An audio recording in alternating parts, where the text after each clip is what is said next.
السلام علیکم ملګرو. په سوشل میډیا دا خبر چلیږي وای د جماعت اسلامی سابقه امیر سراج الحق په پی ټی آی کې د شمولیت اعلان کړی دی او یا به کوي.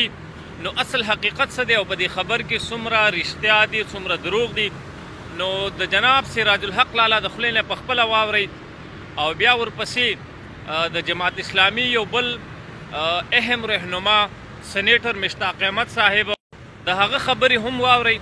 نو تاسو ته به مکمل د حقیقت پته ولګیږي. دا سراج الحق لالا یا جماعت اسلامی والا د دوی منافقت دې حد درجې ته رسیدلی دی چې عمده خلکو د پی ټی آی دور حکومت خیبر پختونخوا کې سراج الحق لالا وزیر خزانه او باقاعده د خیبر پختونخوا خو افسوس چې دا حقیقت دوی مخکې بیان کړی وي او د قوم ته دا خبرې مخکې کړې وي. خو به هر حال دا خبرې تاسو واورئ او که ویډیو هم خوښه شوه نو لازمي در سره لایک کوئ او زموږ دا چینل در سره خامخا سبسکرایب کوئ. د نورو حقایقو ویډیوګانو دپاره راځئ. وخت مو نه ضایع کوو د ویډیو طرف څه ځو. سراج الحق صاحب حمید ګل مونږ ته وویل چې مونږ عمران خان راولو. هغه ډاکټر وی چې د دې سړي په راوستو کې د پاکستان د ټولو ادارو د 18 کاله کار کړی دی. دا داسې اچانک نه دی راغلی. ورنه دا په 1981-82 کې بین الاقوامی هیرو و. بیا په 91 کې ورلډ کپ هم ګټلی و. خو د 91 نه والا تر د 2002 الیکشن پورې دی په سیاست کې موجود هم و. یو سټي ګټلی و. د هغې نه پس هم موجود و. زما محترم ورونو نن هم چې دا کم نقشه دلته د دې وطن دا توی کړی شوې وه یعنی دا پی ټی آی د چترال نه واله تر ډډر اسماعیل خانه پورې موجود ده. خو چې بیا اخوا د ژوب ته ولې نه ده تللی. دا پی ټی آی په کراچۍ کې موجود ده خو لسبیلې نه دې خوا بیا نشته.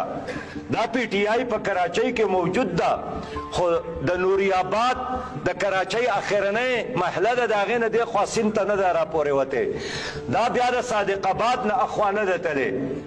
دا د توی کړی شوي د اسټبلشمنټ پلان و چې دلته به پنجاب کې مسلم لیګي، دلته به پیپلز پارټي او دلته به پی ټی آی او بلوچستان به ډایرکټ د هغوی په کنټرول کې وي. اوس وزیر اعظم وایي حکومت خلاف بین الاقوامي طاقتونو سازش کړی او پرون یو خط هم خوړی.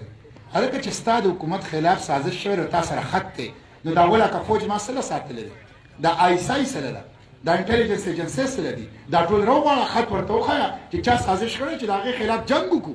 دا څوک دي چې زموږ خلاف سازشونه کوي؟ ستا خلاف په سازش هغوی ولې وکړي؟ ستا نه ښایسته غلام په هغوی ته تا خو کوم لوټ کړ کوم دې تباه کړو. ګوره سټیټ بینک دې په هغوی خرڅ کړ. آی ایم ایف د غلامۍ کې د پاکستان ورکړ. یو قانون یې پاس کړی د هغې ته وایي ټرانسجنډر لا. د ټرانسجنډر لا خلاف زه په سنټ کې ولاړم. د هغې مطابق د ښځې سره واده او د سړي سره واده قانوني کړی.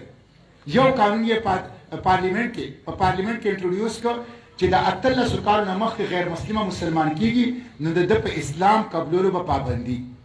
بل قانون یې راوسته ډومestic وایلنس بل انسداد ګرین تشدد. نو په هغې کې زامن یې د والدینو خلاف اولاد او ښځې د خاوند خلاف او کشران د مشرانو خلاف دی ودرول. وروڼو وقف پراپرټي بل یو قانون یې پاس کړی د اسلام آباد پورې فعلا ثبوت اعلان نه دی راوړی صرف اسلام آباد پورې دی او هغې کې لیکلي دي چې جوماتونه او مدرسې به د حکومت په کنټرول کې او د جوماتونو مدرسو چې څومره جایداد دی دا به حکومت سره اختیاري چې هغې خرڅوي او نالۍ پې جوړوي سړکونه پې جوړوي او پلونه پې جوړوي. وقف د وقف اداره ختمي. او وروڼو دی وایي چې زما خلاف مغرب او یورپ سازش کړی دی. نو د سود خلاف خو زه ولاړ یم د سود خلاف په پارلیمنټ کې په عدالت کې او دې زما په مقابله کې د سود په دفاع کې ولاړ دی. او دا څنګه سازش تا خلاف هغې کړی دی چې تا په دې په کم څلورو کالو کې یو ځل د پاکستان د لور د حافظه قرآن د ډاکټر عافیه صدیقي اړو تذکره نه ده کړې. نو ته خو د هغې غلام او ته خو د هغې خاص نوکر نو هغې خو ستا په دلته په ناسته خوشحاله دي. اصل کې دا ستا خپل عمل دی د ګرانۍ ده د کرپشن ده د ټکسونو ده د عیش و عشرت ژوند ده چې نن خلک د هغې د لاسه تن دی.